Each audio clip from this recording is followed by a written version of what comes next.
Hello, welcome to 2 Minute Watches. Today we've got a Tudor Black Bay Pro, a 39mm case size. Looks really fun and versatile. It seems like a real quintessential tool watch with its 24-hour bezel. Not to everyone's liking, but I think it really gives it a very tool watch vibe given the all steel look. What it does mean is that there is no rotating bezel, but it does allow you to have that kind of tool watch bezel aesthetic without being on a dive watch. So for those who are maybe a bit dive watched out, this gives a bit of an alternative one to look at. The colours complement itself really well because you've got the whites, the blacks and the steel, and then the touch of yellow, orange with the GMT hand just gives it a bit more kind of a fun, sporty, casual look, so that it doesn't become too sterile if it was just a black and white.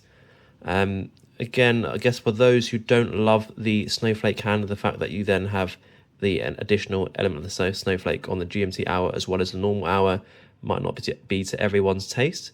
But overall, I think it's a very clean GMT Explorer 2 kind of Rolex equivalent. So this is available for around about £3,000. You can get it less on the grey market. So if you're looking for that kind of luxury tool watch, this really kind of fits the bill here.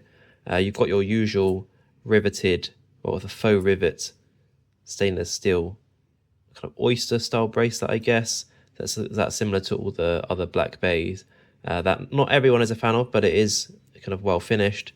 The key difference is that this then does come with the T-fit, so allows you to adjust the size of the bracelet at will on the fly, which is a welcome improvement, and the usual solid case back there and the signed crown. So I think this is something that if you can get by the bezel, which I think the fact that it's kind of steel colored, doesn't move 24 hours isn't everyone's taste, but it does give it a maybe I'm gonna say smarter, but at the same time perhaps more casual, but definitely more tool-like than the other dive-based vintage style Black Bay 58s. If you look at particularly with the style of the hand itself, very much like the Pelagos with its kind of ceramic cut hands. And so you've got something which blends a bit of the Black Bay 58 along with the Pelagos in one go. So a bit of a hybrid.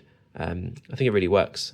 The main thing that really attracted me to this is the 39mm case size, which makes it very wearable, but it does have quite a thick 14.6mm case thickness.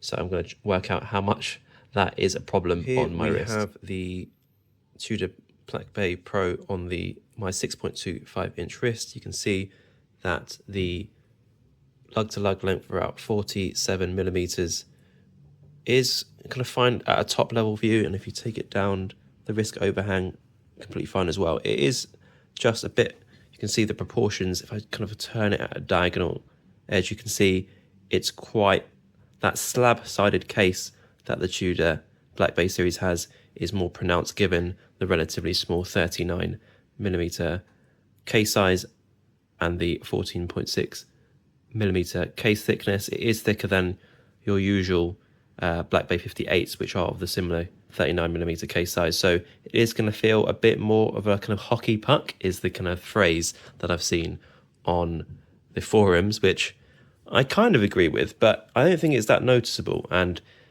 given that it does have that tool watch feel, I think the fact that it sticks out a bit, I'm going to use a G-Shock analogy where it's quite hefty, which probably isn't the right one, but you know where I'm getting at, whereas having something a bit more hefty is probably part of the look itself. So this does look more casual and the such like, so I think it's fine personally. So yeah, let me know what you think, and do like and subscribe.